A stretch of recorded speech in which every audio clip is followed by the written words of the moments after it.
नमस्कार, ignite अकॅडमीच्या YouTube चॅनलवर आपणा सर्वांचं खूप खूप स्वागत। आज 5 फेब्रुवारी 2024 जिल्हा न्यायालयाचा कनिष्ठ लिपिकची चौथ्या शिफ्टचा पेपर आता नुकताच संपला आहे। मुलं बाहेर येत आहेत। आपल्यासोबत एक ताई आहेत, आपण त्यांना विचारूया। ताई नमस्कार, काय नाव आपलं?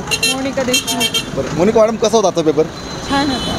बरं, एकंदरीत मराठी व्याकरण इंग्रजी व्याकरण स्वरूप कसं होतं? मराठी व्याकरण चांगलं होतं। सायन्सचा एक प्रश्न होता तो तिच्यातलं मला काही समजलंच नाही, म्हणजे जीवाणू वगैरे असतात ना तिच्यावरचा होता। कम्प्युटरचे प्रश्न कसे होते? हो, कम्प्युटरचे पण छान होते। MS एक्सेलवरती आणि वर्डवरती होते, म्हणजे मायक्रोसॉफ्ट 10 आहे ना ते करून द्या। बरं, एकंदरीत तुम्हाला पेपर सोपा गेला, अवघड की मध्यम स्वरूपाचा होता? मीडियम। वेळ पुरला पेपरला? हो, वेळ पुरतो, पण मग विचार करून उत्तरं द्यायची। केवळ वाक्य वगैरे त्याच्यावर भरपूर होतं। Yes, thank you madam. आपल्यासोबत आणखी काही विद्यार्थी आहेत। ताई नमस्कार, काय नाव आपलं? माझं कीर्ती इंद्रश मडावी। कीर्ती मॅडम, पेपर आता नुकताच संपला आहे जिल्हा न्यायालयाचा, कसा होता पेपर? पेपर छान चांगला होता? हो, मराठी व्याकरण इंग्रजी व्याकरण साधारणतः कसं होतं? चांगलं होतं, बऱ्यापैकी चांगलं होतं। बरं, कम्प्युटरचे प्रश्न? कम्प्युटरचे पण होते छान। MS वर्ड होतं आणि मायक्रोसॉफ्टचे होते। इंग्लिशमध्ये क्वेश्चन टॅग होतं, बरेचसे म्हणजे अभ्यासातलं होते। हां, वेळ पुरला तुम्हाला? हो, वेळ पुरला। म्हणजे एकंदरीत पेपरचं स्वरूप सोपं अवघड की मध्यम? जास्त कठीण नव्हता, म्हणजे मध्यम स्वरूपाचं होतं। हां, मराठी इंग्लिश सगळं व्यवस्थित होता। आणि थोडं म्हणजे म्हटलं तर कॅम्प्युटरचे थोडंसं आपण न केलं तर हार्ड होते, तर छान होते, व्यवस्थित। हां, धन्यवाद मॅडम। थँक्यू। ताई नमस्कार, काय नाव आपलं? सोनाली। कसा होता तो पेपर? ठीक होता। नाही, पण एकंदरीत सकाळच्या मुलांचं म्हणणं असं होतं की GSचे प्रश्न जरा कठीण होते। तुम्ही काय सांगाल, GSचे प्रश्न कसे होते आजचे? GSचे माझ्या मते विज्ञान क्षेत्रातला पुरस्कार होता, तो जरा थोडा कठीणच होता। बाकी एकंदर पेपर होता। मराठी व्याकरण इंग्रजी व्याकरण चांगलं होतं। कम्प्युटरचे प्रश्न? कम्प्युटरमध्ये ना मायक्रोसॉफ्ट 2010 ते जास्त आलेले होते क्वेश्चन।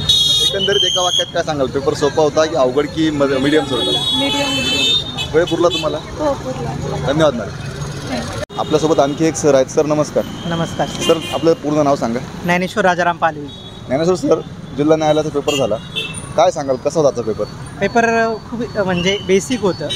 सगळ्या सब्जेक्टमध्ये ते मराठी ग्रामर ते पण थोडं व्यवस्थित होतं, बेसिक होतं। इंग्लिश पण ग्रामर पण प्रिपोजिशन किंवा सेंटेन्स पास्ट टेन्स हे पण थोडंसं इझी होतं।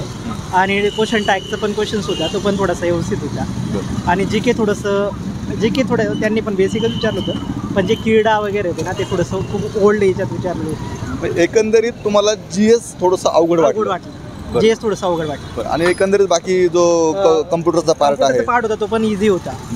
म्हणजे काय एवढं टफ नव्हतं। पेपर थोडासा वेळ पुरतो आपल्याला? हा, पुरतो आणि थोडेसे 2-3 मिनिट उरतात। बरं, एकंदरीत मी तर तुम्हाला विचारलं की नेमकं पेपरचं स्वरूप सोपं अवघड की मध्यम, काय सांगाल? मध्यम होता। मध्यम होता।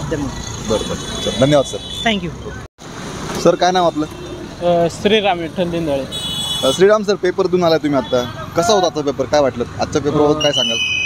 ग्रामर चांगल्या पद्धतीने होता आणि जनरल नॉलेज मीडियम, आणि जे कम्प्युटर टाईपचे क्वेश्चन येतो ते थोडे हार्ड लेवलचे। तुम्हाला आजच्या पेपरमध्ये कम्प्युटर हार्ड वाटलं, बाकी मराठी व्याकरण इंग्रजी व्याकरण सोपं होतं?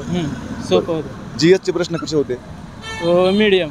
साधारणतः GS मध्ये काय म्हणजे प्राचीन इतिहास, आधुनिक इतिहास किंवा भूगोलाचे असे काही प्रश्न, कुठले प्रश्न होते? क्रीडा, अच्छा, क्रीडा आणि चालू घडामोडीचे प्रश्न? चालू घडामोडी। बरं, बाकी मग इतिहास भूगोल सामान्य विज्ञान असे काही? साहित्यातले होते। साहित्यातले। बरं, तुम्हाला पेपर कसा गेला?